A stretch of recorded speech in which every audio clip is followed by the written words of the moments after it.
Hi there, it's Nicole for Lawn Fawn, and today I'm sharing a card with the Peekaboo Backdrop Interactive Die. This is a brand new die. You can use it with or without the interactive elements. There's like some opening windows or kind of like doors, and then these awesome flaps, and they're made to work inside each of the little openings. I'm creating a congratulations on your new pad or new house type of card today. I've die cut this from some smooth white cardstock to start. You want to keep those inside elements if you want to create the little interactive flaps. So I'm going to be doing that today. I'm going to be using the large and small flaps. I'm not going to use the windows this time. I'll use those on another card at another time. And I'm going to be creating these interactive flaps in 3 of the 4 openings. So 2 in the squares and then the large one, which is where the greetings are going to go for this particular card design. I'm pairing this with the Toadally Awesome New Stamps and Dies, which is this really cute little frog stamp set that you can make into lots of different cards. I decided to do the new home card, but with the mix and match greetings, you can do a happy birthday, Mother's Day, Father's Day, congratulations for other types of occasions. Really, the sky is the limit here. Lots and lots of great ways to use this. So this is the openings. Now I thought this really needed a little bit of dimension, so I'm going to cut the frame actually 2 more times, and I'm going to use the frame all 3 times, stacking them one on top of another. I'm temporarily adhering my pieces together so I can add color to the entire front. I'm a big fan of having the color from the inside pieces match the frame. I think it gives it a much more seamless look. I am inking up my smooth white cardstock with Lucky Clover and Twisted Citron Distress Oxide inks. They tend to blend really well on smooth white cardstock. They of course will work great on your Bristol cardstock, other watercolor cardstocks if you want to use that, but if you want to use your basic white cardstock, the Distress Oxides are forgiving enough that you can do that. I find with the regular Distress inks that doesn't really work as well, but with Distress Oxides it sure does.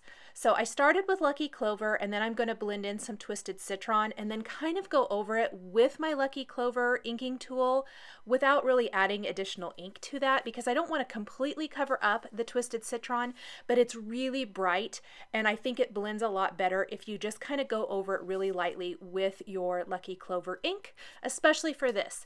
My thinking here and goal was to have it all kind of be greenery. I wanted this all to look kind of like, I hate to say a swamp, but you know, something that is completely green. I'm going to have the frogs in there. They're going to be green. We've got little tufts of grass. We're going to have cattails and some other things like lily pads. And I just really wanted it to be very, very monochromatic. I'm going to go ahead and clean up my work surface. Now back to those additional frames that I die cut. A lot of those inside pieces are going to be fantastic as backers for the interactive flaps. So I want to make sure and ink up those 3, so 2 of the squares and 1 of the long rectangles with the same inks that I just used. I want to mimic that look as much as possible. You could of course ink your cardstock before die cutting if you want to.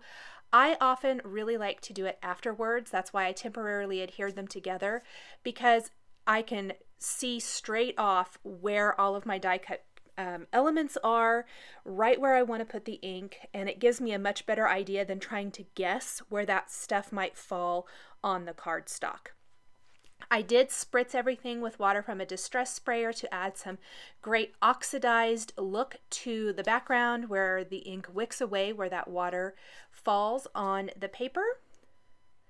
And we will do that for the inside pieces as well. I really wanted it to flow nicely so that the flap and the inside, the backer, are very much the same. Again, that Twisted Citron on this final square, because it's an upper part of the card, is going to have a little Twisted Citron, but covered up pretty well with the Lucky Clover ink. Again, we want to spritz these. I like to blot them dry with a paper towel. And then we can start adding some stamping to this background. I'm going to start with that bottom left flap and add some sentiments from the Toadally Awesome stamp set that reads, "Congrats on your new pad." And then it's going to have the little dragonfly tail underneath. I did stamp the two lines of text separately so that I could get them closer together than I could by stamping them together. And another thing is I stamped them twice, one on top of another, because I used the Misty and I could do that to get a really nice, bright, bold white sentiment. I have stamped my images that I'm going to be using to build all of the little scenes within the windows of the Peekaboo backdrop on some smooth white cardstock using the Lawn Fawn Jet Black ink, and then I'm coloring them in with Copic markers. The colors I'm using are shown down the left side of the screen. I really love the G0000002 and 17 as far as a great complement and coordinating color combination for Lucky Clover. I think they're really, really pretty. This is kind of a current favorite green color combination for me. The grass, to make it really stand out and be different, I'm using my tried and true color combination YG01 and YG17. Really quick coloring. For the cattail tops, E43 and E44, I blended those colors and then went back in with my E44 and just kind of made some little dots to help give some texture to the top of the cattails.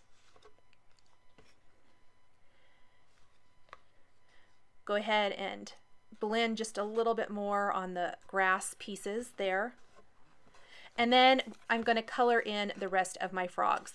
Just like the frog that I did down below, we're going to do all of these the same, starting with a nice base color, going in with my darkest color. For these frogs, it's G17. The spots on the one jumping frog are G28. That's where that G28 comes in. But otherwise, I really kept G17 as my darkest color. And then just blending and blending with G02 and G00. A little R20 for the cheeks, and then going in with my darkest two colors, G17 and G02, and adding little dots to the frogs helps add texture and really gives them a fun look. It's one of my favorite things to do. We'll go ahead and do this last one. I went ahead and really did the lily pads in pretty much the same color combination as the frogs, but this again is where I pulled in the G28 to darken them and deepen them just a little bit, plus feathering out from the center of the lily pads is going to add some fantastic texture. So let's go ahead and lay down our base color, and in this instance I used G00. I didn't go with the lightest color, and then I'm going to feather out with G28, go over that and feather out with G17, feather out again with G02, and then blend it all out with G00. This is going to give them a great little bit of texture and a little bit of interest.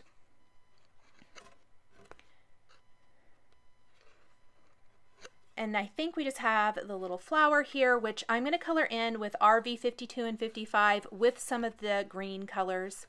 And then the dragonfly is the final piece, which I opted to do some blues instead of green.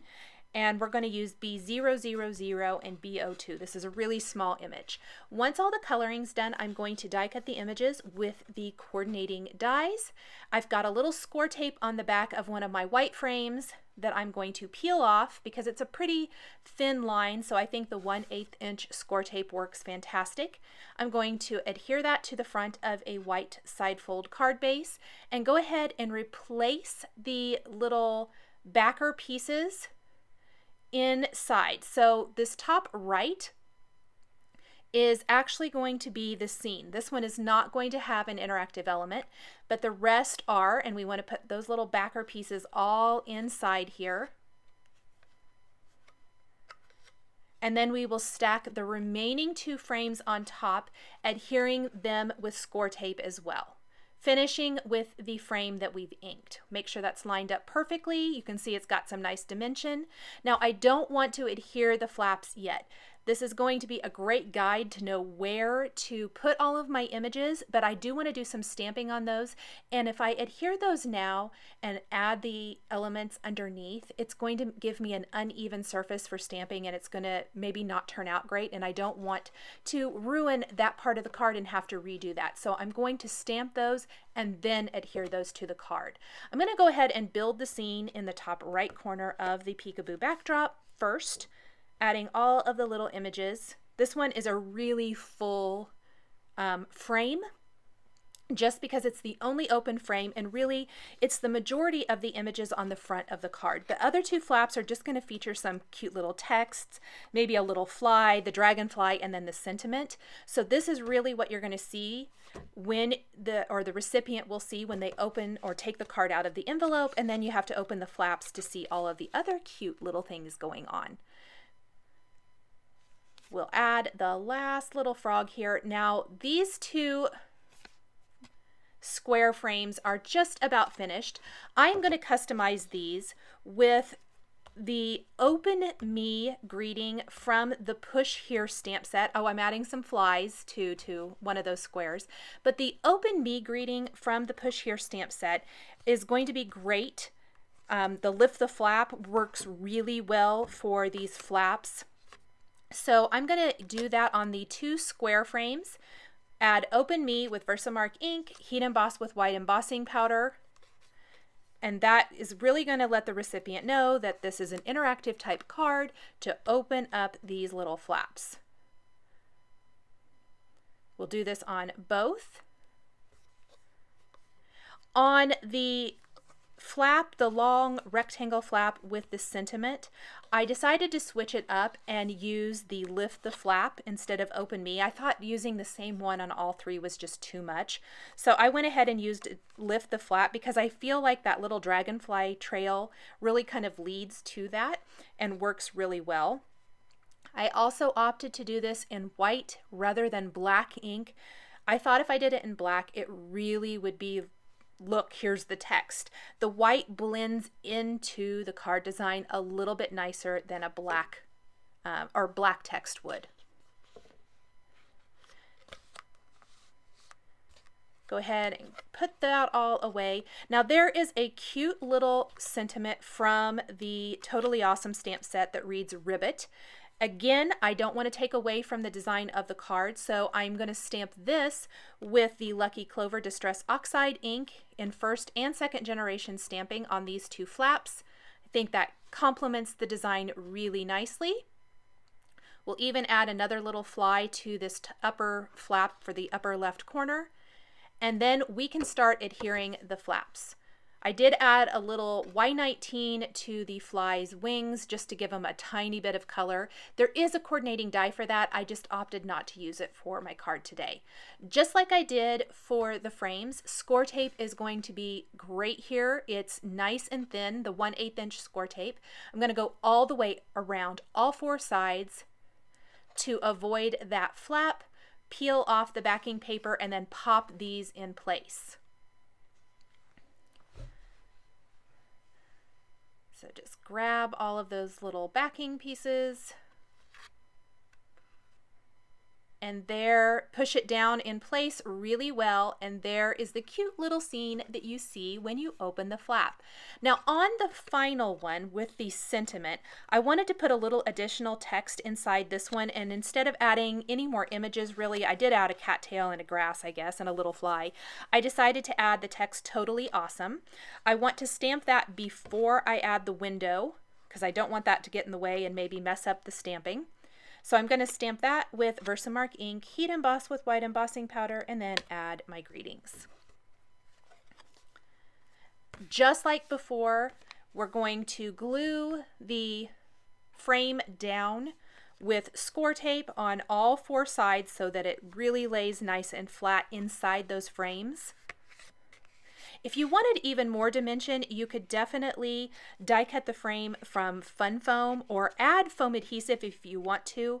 I really like adhering the frames one on top of another because it gives a nice seamless look from the side, and it's not terribly thick so that it's still going to fit inside an envelope really easily. So here is what the card looks like with the little flaps. So cute, really easy and fun to do, and a great way to create interactive cards that I think are super fun for a recipient of all ages. I'm going to finish the card by taking a white jelly roll pen, adding some little dot detail, highlights, all those fun little finishing touches that really make the card shine. I added highlights to almost everything here. and then the little white dots to all of the frogs. Making sure to add it to the blades of grass, the cattails, the wings on the flies. Trying to think what else. The little flower. I think the only thing I didn't add any highlights to were the lily pads because the frogs are sitting on them and I really felt like probably didn't need them. We'll finish with this last one. Grab a coordinating envelope and this card featuring the Lawn Fawn Peekaboo backdrop dies is all finished.